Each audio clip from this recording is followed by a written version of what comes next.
familiar with, but I'd like to start off with a quote. It's probably Australia's greatest novel, although very few people know about it, even Australians. It's called The Fortunes of Richard Mahoney. And I'll just read a little bit from the preamble, and it's talking about gold. Having once seen the metal in the raw, in dust, fine as that brushed from a butterfly's wing, in heavy, chubby nuggets, or in more exquisite still, as the daffodil yellow veining of bluish white quartz. These were gripped in the subtlest way of all. A passion for the gold itself awoke in them an almost sensual craving to touch and possess. And the glitter of a few specks at the bottom of a pan or a cradle came, in time, to mean more to them than home, wife, or child. Such were the fates of those who succumbed to the unholy hunger. It was like a form of revenge taken on them for their loveless schemes of robbing and fleeing. A revenge contrived by an ancient, barbaric country that they so lightly invaded. Now she held them captive, without chains and sorcered, without witchcraft, and lying stretched like some primeval monster in the sun. Her breasts freely bared, she watched with a malignant eye the efforts made by those puny mortals to tear their lips away. So today I have a presentation really in three parts. First I'll talk about gold, from whence it came, very, very generally, very, very broadly. And then talk about Australian gold, where it went, without producing too many charts and tables and so on, and trying to avoid too many totals and figures. And finally, I'd like to offer some findings and some conclusions, something that we can work forward with. So the role played by gold in Australian history can hardly be understated. The gold rushes that started in July 1851 changed the very nature and course of Australia's 19th century colonisation. A rapid increase in population, something like a trebling of national population to over 1 million within a decade of the first strikes, spurred the development of inland towns, associated water, power, communications and transport infrastructure. Australia's economic trade and development became increasingly focused on mining and minerals extraction, and was never to be carried on the sheep's back of agriculture and primary industry. Significantly, many of the modern day characteristics that seem to define Australian identity, things like this kind of straightforward, no-nonsense pragmatism, the happy-go-lucky, she'll be right disposition, hard drinking, male chauvinism, democratic popular representation, so a very vigorous democracy, constant, ongoing immigration, the idealised fair go, egalitarianism, and even the broad-based multiculturalism. All these things are products of gold's most welcome discovery. Often glossed over today, and perhaps even harder to discern in the present, the history of gold's exploration and exploitation still informs us as to where Australians live, how they live, what they believe, and how the national economy performs. So very, very briefly, to give you an overview of gold in Australia, initial discoveries of gold were centred on the goldfields of Bathurst, Ballarat and Bendigo in Victoria during the 1850s, and they peaked in 1856. So there's a kind of continuity between the gold rushes in California and then moving to Victoria. A lot of the same personnel moved as well. Later on, there were smaller subsequent gold rushes experienced in places like Araluen, Hanging Rock and many other locations across New South Wales and Victoria throughout the 19th century.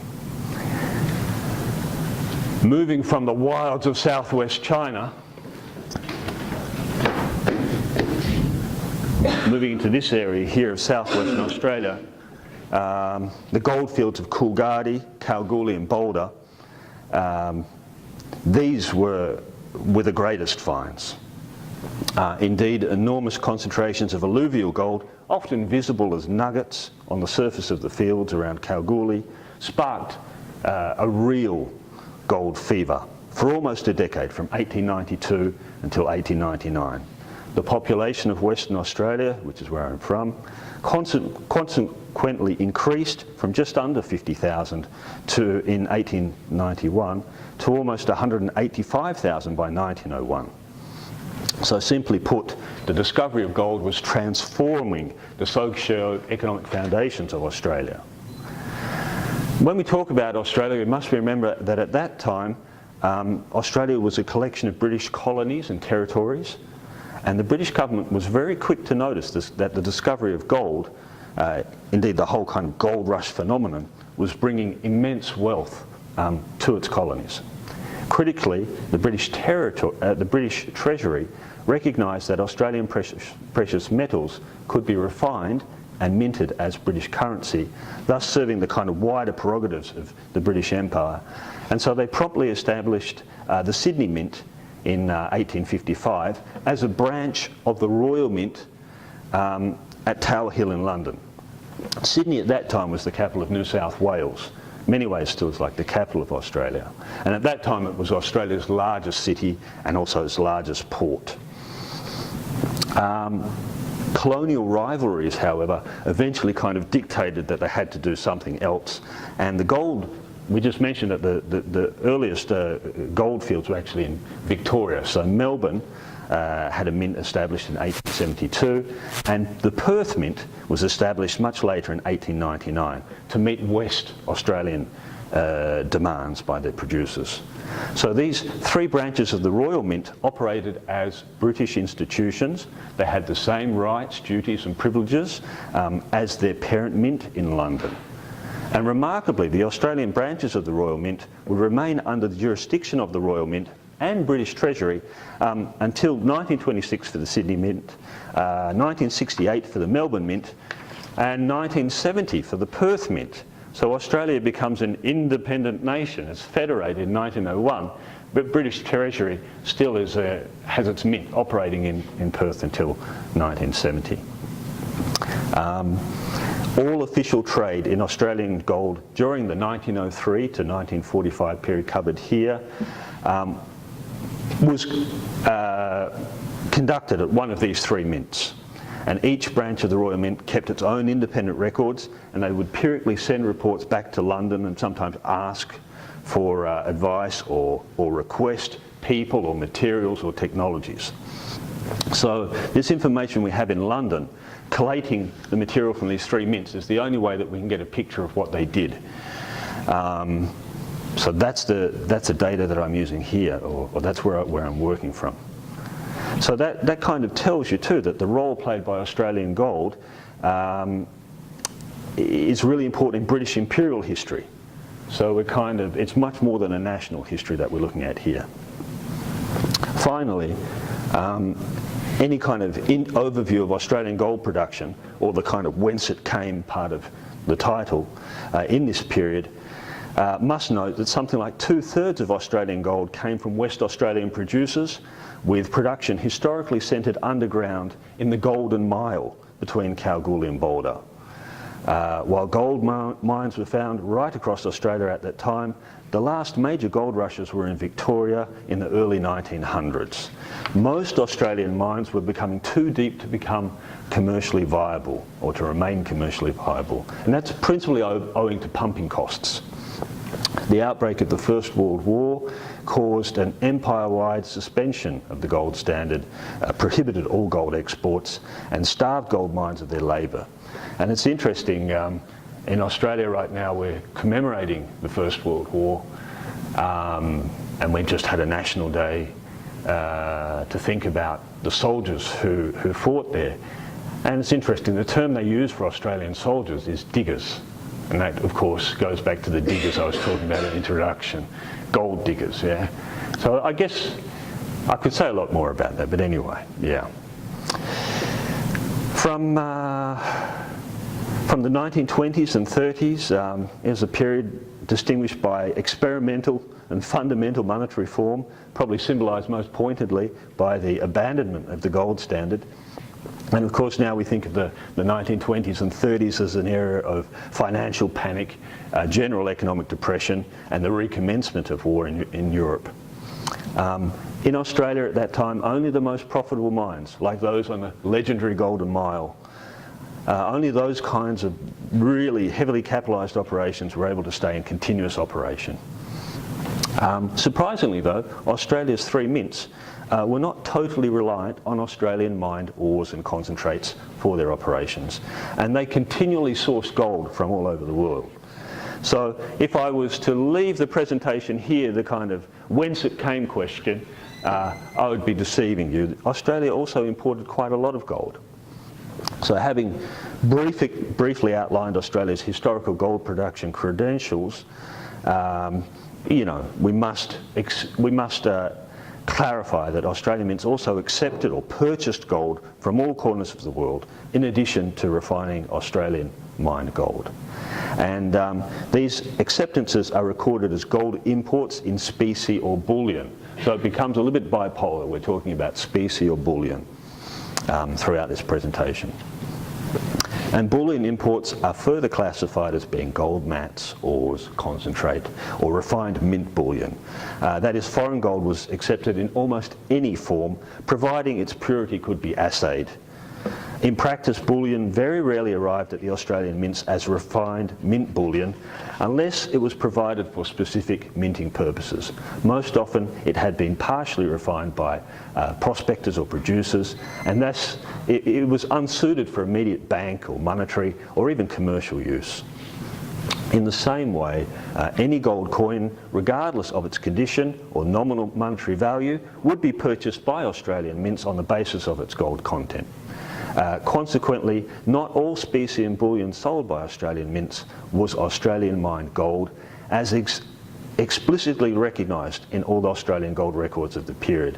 I won't go on and on about that, but we don't have much information, we don't get presented much information, but we always know, imports or exports, how much of that is Australian mined. That's something that they made a lot of effort to record.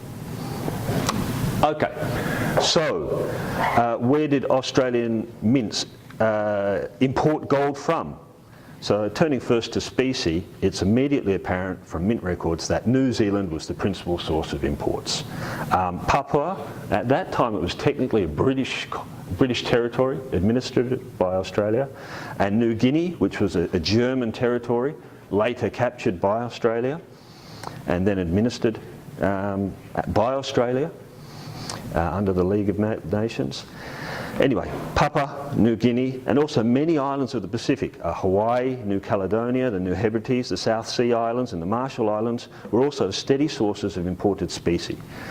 Exceptionally, gold specie was imported from the United States in very large volumes in 1924, 25, 27, 28. And about £400,000 worth was also imported in 1 year from Great Britain. So we still don't know why that was. Turning now to gold bullion, once again New Zealand was the largest source of imports. Clearly gold bullion, especially after the First World War, the volumes changed by an order of magnitude.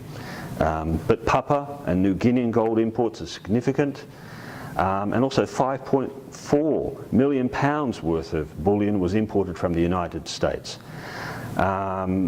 which is surprising because that's at the same time that we're also importing coin or bullion from the United States. So what is going on here? Is it some kind of balance of trade adjustment? How to explain these imports?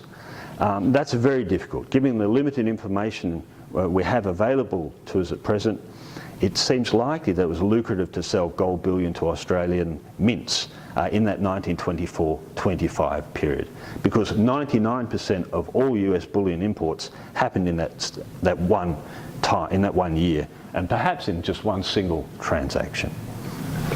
So in conclusion to this whence it came question, Australian imports of gold bullion from all around the globe, and especially from its near neighbours in the Asia Pacific, totaled about 44 million pounds. And clearly imports of bullion were something like 22 times larger than specie imports over the same period.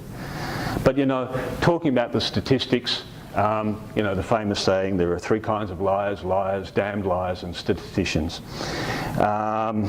We really need to take care with these statistics, because bullion may have been imported by Australian mints from some nations or colonies, only for it then to be exported back to them as specie, as coinage that they could use in those territories. So for example, gold bullion worth 21 million pounds was imported from New Zealand, while Australia exported specie worth 8 million back to New Zealand in the same period. You will all know this, but it's often taken for granted now, but this kind of premier age of monetary gold and the emerging global economy was kind of driven by colonial imperialist designs, and the right to refine and mint national currencies was kind of a very jealously guarded prerogative. So that's the kind of first part of my presentation. Are there any questions? Short questions from there? Okay, well, I'll keep moving on. Australian gold, where it went. As in the case...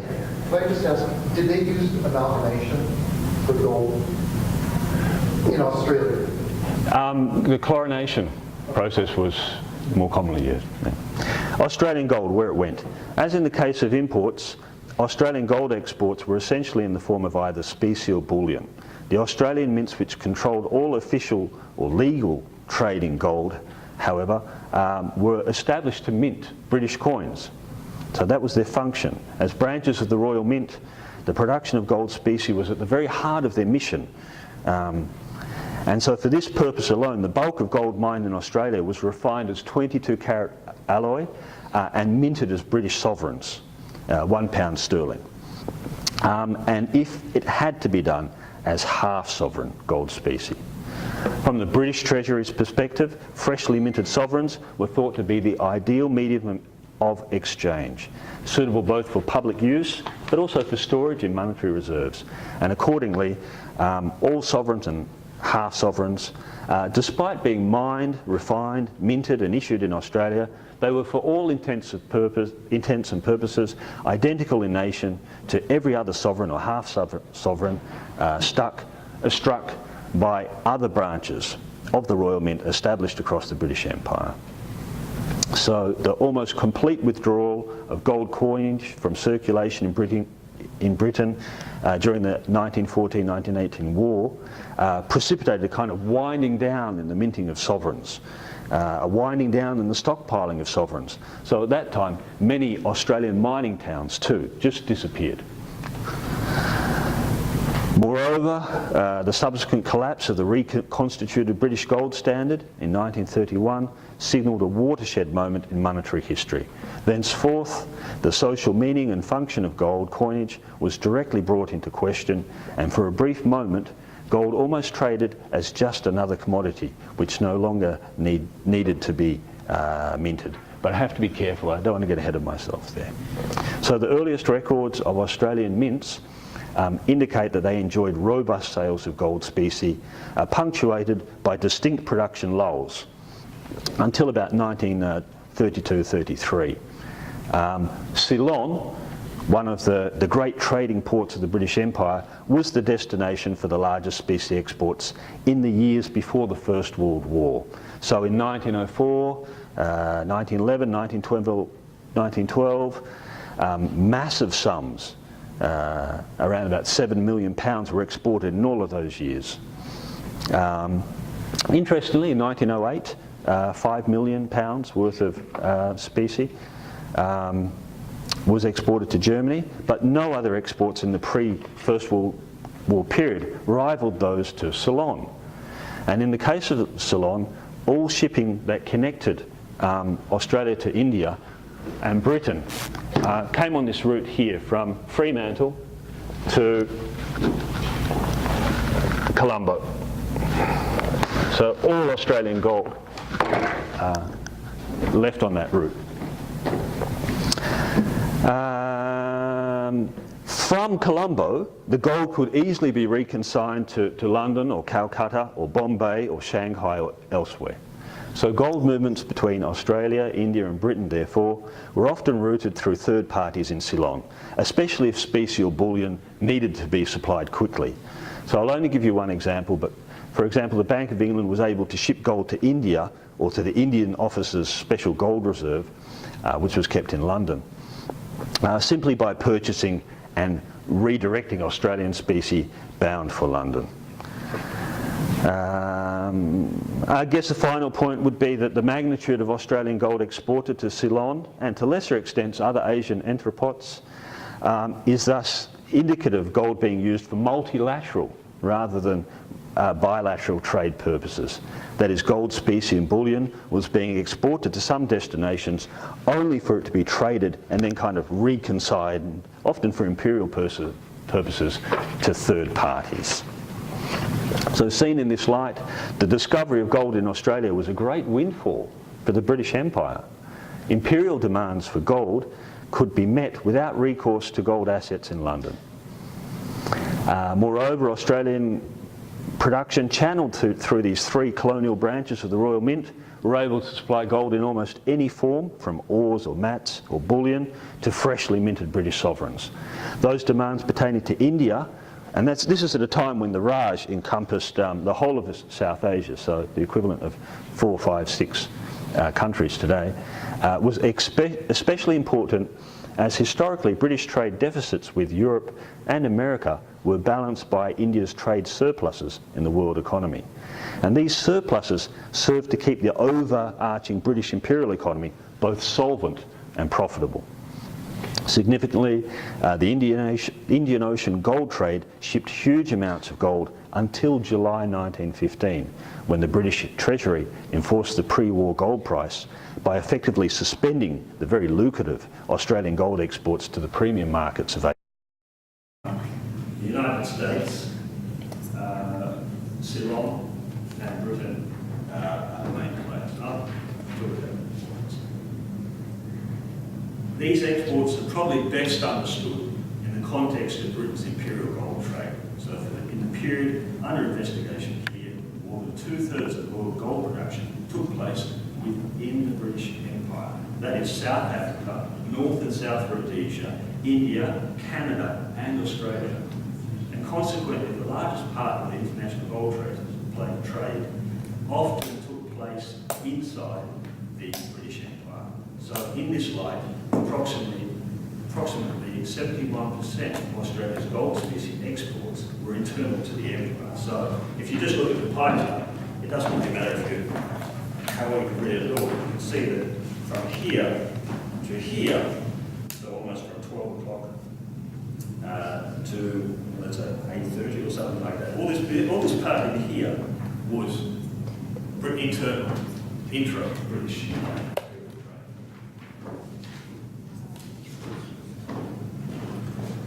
The earliest records of Australian mints show that only gold bullion exports to Great Britain and India were significant in the period before the First World War. So the bullion story is a little bit different. The sales to India were really important in the years immediately after the Boer War, and we don't have records of it. There aren't records of it from the Perth Mint. But we suspect during the Boer War, as much gold as possible was being shipped to London and India. Subsequent to the total prohibition on bullion export during the First World War, there was only a very modest revival in exports to Britain, India and Ceylon during the 1920s. After 1931, however, in other words, the end of the gold standard, the scale of Australia's gold trade increases dramatically, with annual exports to Britain between 6 million and 10 million pounds. They total in excess of 60 million pounds. In addition to the changes in scale, the kind of vectors, George, pay attention because I know we've mentioned France. In addition to the changes of scale, the vectors of Australian gold trade also switches away from inter-empire trade to France and then most emphatically towards the United States. From 1935 to 1936, 1935 to 1942, Australian bullion exports to the United States reached £90 million, with the largest movement being made in the 1938-1941 period. After the First World War in Europe seemed inevitable, but before the entry of the United States into the conflict in December 1941. So Australian Mint or British Treasury records state that information on Australia's gold trade is not available for those years, but that may just simply be related to ongoing secrecy of maritime activities, or just simply indicate that the risk of shipping gold was avoided once the Indian Pacific shipping routes became subject to unrestricted maritime attacks.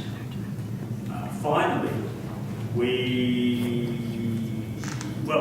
I guess, how do we account for these huge movements of refined gold?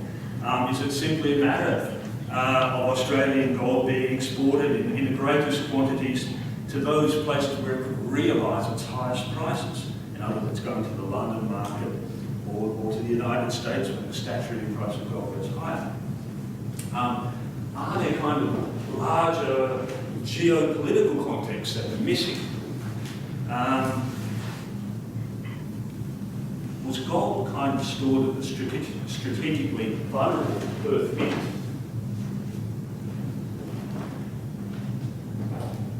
Was that the Perth, indeed the whole of Western Australia, nearly all of this part of Australia, wasn't able to be protected? Well, I won't go too much, but it wouldn't be able to protect it from Japanese attack or invasion. So was West Australian gold used, in fact, to pay for the way for Australia's subsequent military cooperation with the United States? That's a question that we often ask. A general lack of evidence, perhaps in of itself a kind of consequence of the secrecy surrounding gold movements, supports a kind of more pedestrian, profit-driven explanation of these trading patterns. But there's a lot of controversy about it. Where did it go? Why did it go there? So in conclusion to this discussion about bullion exports, Australia Mint's exported gold bullion worth about 190 million in the period discussed here. For many years, Great Britain took the lion's share of the export. But from the 1930s on, particularly the later part, huge US bullion purchases eclipsed those of Britain. Total bullion export by country showed the United States with 46%, Great Britain with 44% of share, and India with 7% of the share. The remainder went to a place like Ceylon and France. So if we classify Australian bullion exports in terms of Britain's imperial network, or indeed matrix, some 53% of the bullion movement is internal to the British Empire, with almost all of the remainder flowing to the United States. So after the US government had announced its new statutory price of $35 per troy ounce for all gold tendered at the USA office in 1934, most of the world's gold production, you think perhaps 70% of it, accumulated in the United States. It was held under government control. So internationally, gold maintained, I guess, its time-honoured standing as a store of value, despite the failure of the gold exchange standard. I guess it was a time when more and more people lost faith in the fiat currencies of the governments. I guess the world seemed to be almost teetering towards war. Well, that's perhaps a future. But the combined total of Australian exports of gold specie bullion from the 1903 to 1945 period will be about 400 million Australian pounds, with Great Britain having imported about 38% of the share, the United States about 35% of the share, Ceylon about 11%, India 9%, then Hong Kong, New Zealand, Germany and Japan all about 2% each. So tellingly, massive 62% of the exports were internal to the British Empire, despite massive pre-war and wartime exports to the United States. So gold bullion exports are almost divided between Great Britain and the United States. But when you put everything together, you get something like the logo for Ursula, pay attention because I'm going to mention Germany now. It looks pretty much like a symbol for Mercedes-Benz, with 1/3 United States, 1 part United Kingdom at that time, and then a collection of nations in between, most of the parts of it. So the last thing I want to do is conclude and leave time for questions and discussion. I guess the first thing we should say, there's 3 basic levels of inquiry. There's the kind of what contents, and then we kind of address the how contents, but finally higher research concerns itself with explanations as to why. And for present purposes, we've been able to establish a kind of empirical record of imports and exports of Australian gold. It's a pretty modest achievement, but nevertheless, by its very nature, it clarifies the whence it came and where it went questions posited here. And I guess this kind of writing is often derided as being as then and then and then and then in history, particularly by social scientists who really revel in the kind of instances between our knowledge and often sort of engage in really indulgent counterfactuals. But nevertheless, the veracity of stories I grew up with, for instance, of Britain or the Bank of England, exporting huge volumes of gold during Western Australia in the lead up to the Second World War, or the stories I've heard of huge amounts of gold bullion being shipped to the United States during the war, just before the war. All these things now can be conclusively weighed up and tested against the evidence that we've managed to get together here. One thing I should say about all the tables and charts and all the material that I got, it was actually from my supervisor who passed away. One of his leading students was from his PhD work, Pat Toller. And so no one would really be able to talk about it if they hadn't used Pat Toller's research. Anyway, thanks Pat, thanks Peter, and thanks John. So, I guess just as the what contents of Australia's gold trade are largely unknown or forgotten, so too are many of the how questions. So how was Australian gold in Australia's first years as a federated nation? How was it traded? The detailed operations of the Australian mints were not always matters of public record. We know the basic terms and conditions of how gold dust, grains, nuggets, ores and concentrators tendered, or how specie and bullion were accepted, how it was refined, how it was poured, how it was assayed, how it was minted. But what happened after it was purchased for export? The introduction noted how the movements of gold were never as important, blah, blah, blah, blah, blah. But that doesn't imply that the operational details of these gold movements was freely available to the public or presented in real time. Any critical or indeed subaltern view of the Australian branches of the Royal Mint kind of posits them as being powerful agents of imperial control and economic domination. The automatic replenishment is kind of a strange term, but that's what was used at the time. This idea that automatic replenishment of the London gold market with an almost continuous supply of gold from Australia and the Empire Commonwealth.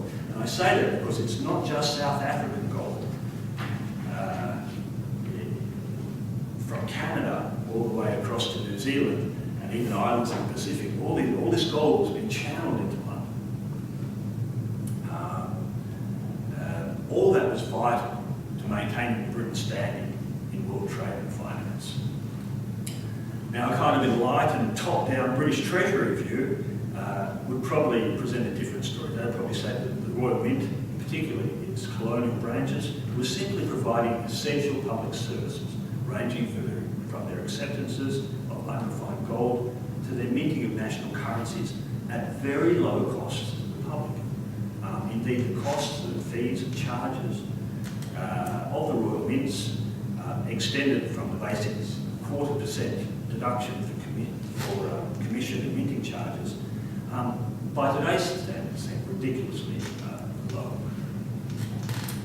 Minting money was not nearly as lucrative in early 20th century Australia as might be imagined. In fact, the Sydney Mint was forced to end its operations in December 1926, owing to the low supply of local gold available for refining and the lack of demand for its services. So a place that makes money went broke in 1926.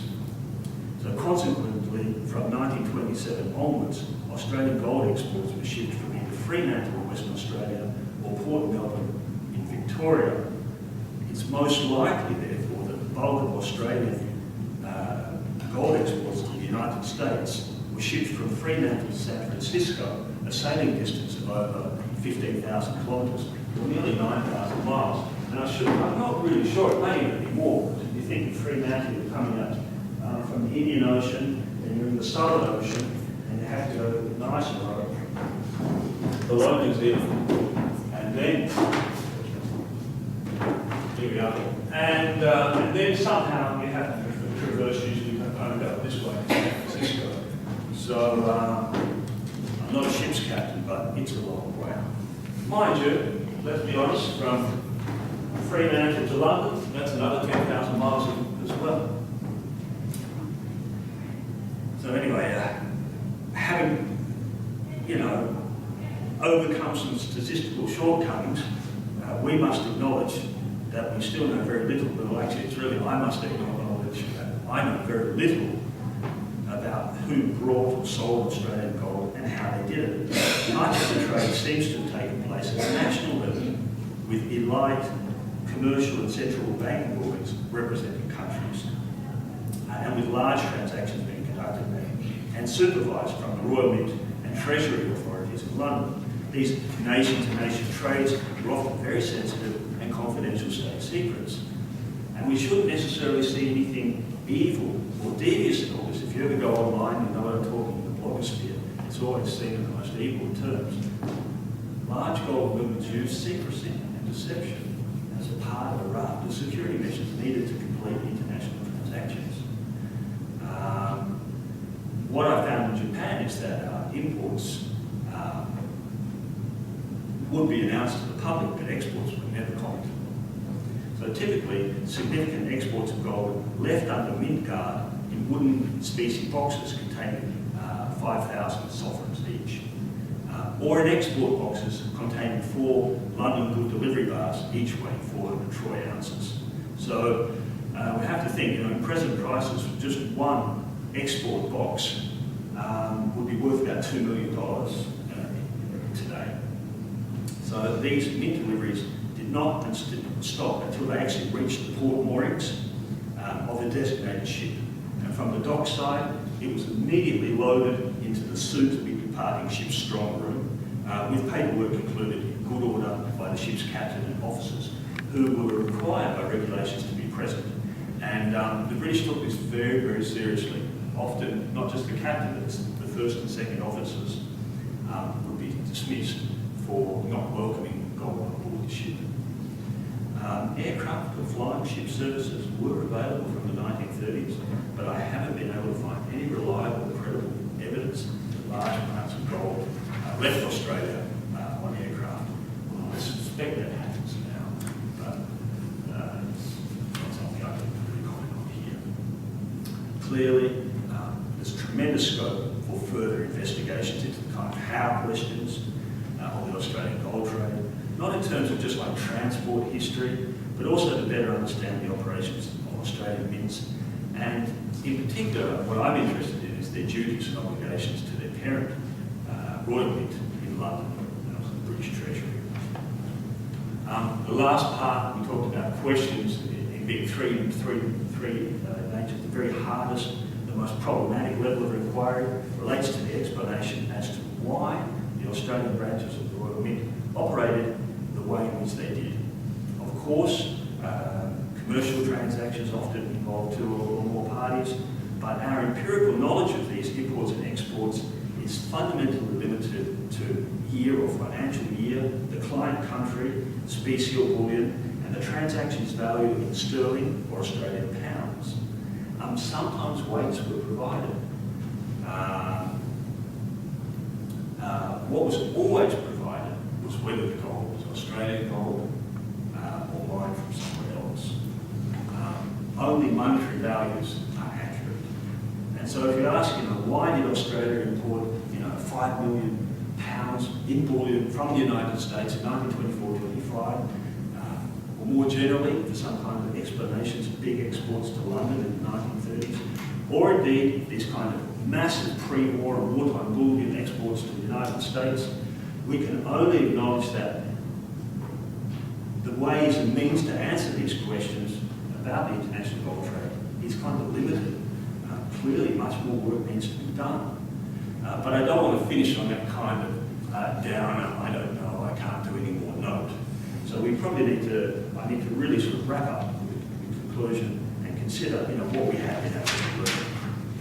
And what we know is simply this, that perhaps the most important observation to be made is that Australian mints were ideally located to provide services to the colonies, territories and countries of South Asia, Southeast Asia and the Pacific.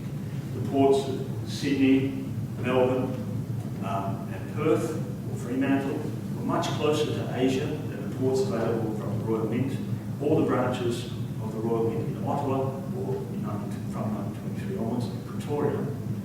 The services and products provided by the Royal Mint in London were readily duplicated by all the branch mints, as were its fees and charges.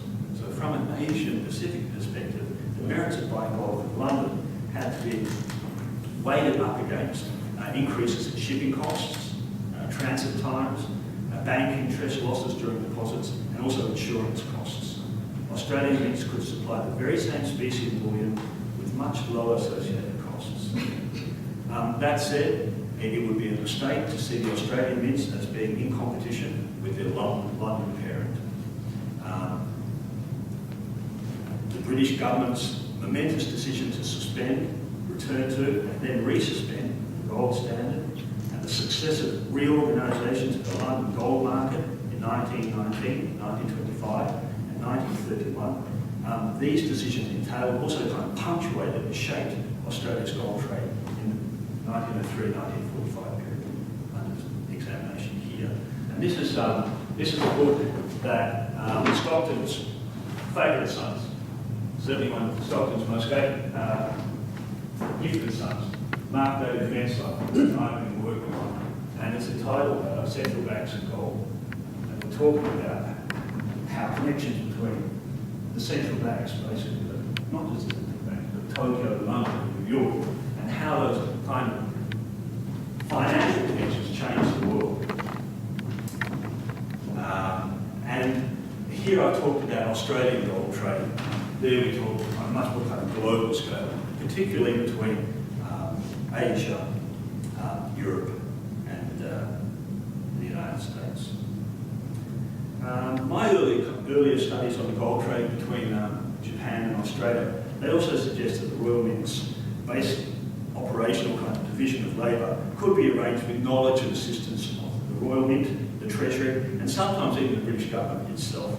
But summing up, our final conclusion would be that the figures table that are kind of based on my work on here, I guess they relate to a large historical narrative of a newly federated Australia establishing its place in the British Empire as a gold trader in the period above. In the years and decades before the Second World War, the Australian position in the international gold trade was a critical indicator of Australia's economic health. And Australia was a big player in the international gold market at a time when that mattered. But it was a player under British direction and British control. It received gold from all across Asia and the Pacific, incorporated with its own production and refined refine, minted and export gold far beyond its region to Europe and the United States of America. Thank you very much.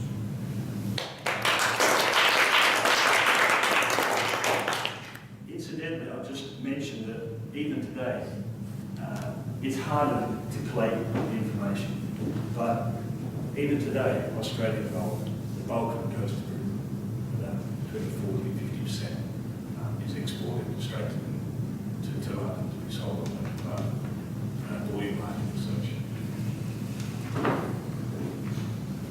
Any comments or questions? I'm sorry, I went on a little bit, I started a little bit late. I probably talked a bit too much. Questions?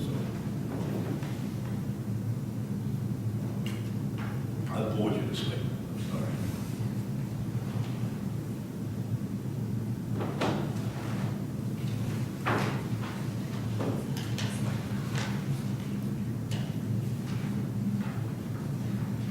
Okay.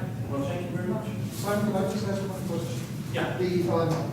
Where is the financing for this gold mine coming from? I mean, it wasn't boutique mines. No. From a lot from the financial market of London. It was, okay. Oh, yeah. Was- Heavily capitalised. And was money being raised in Melbourne or Sydney? No. All from London. All Okay. from London. Particularly West Australia. Yeah. And West Australian state government would not work with if you wanted this stuff. Hell, because London would be where it gets the best, the largest amounts of money, the largest amounts of capital at the lowest interest. And it wouldn't want it was in control by any of the other colonies. That's right. Australia is very popular. Could you elaborate a little bit between the relationship between Australia and India? Oh, yeah. Because India was in this Yeah. silver standard. So what I tried to say, maybe I kind of brushed through it, but all Australian gold was being shipped from this Fremantle to Colombo route. And then from Colombo, it could be easily reassigned to Shanghai, Hong Kong, Singapore, Malaysia, Calcutta, Bombay, Aden, Toronto, or London. So I'm talking, it's all the imperial picture. It is vital. So Indian demands for gold were being met from Australia rather than touching South Africa. In what year India moves to the gold standard? Well, it doesn't quite work that way, does it? The rupee is kind of put on a peg. But gold never really circulates a currency in really large numbers in India. But it is hoarded there. You know, we see in the early 1930s what was called the Indian gold rush. And when the gold prices started to increase in London after 200 years of being fairly stable, we see a lot of gold, huge amounts of gold, leaving India to be sold at higher prices in London. So yes, it's all about empire. It's all about financing empire.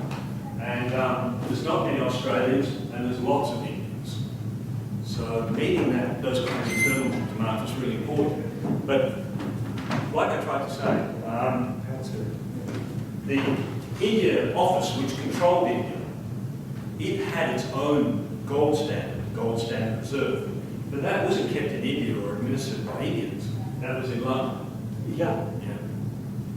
And that was nearly all that trade was supplied from here.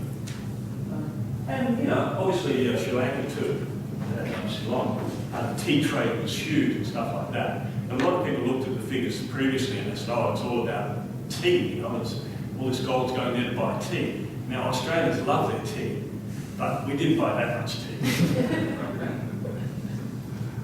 Well, I see Pat Manning arrived, so we should take a break here, but I just wanted to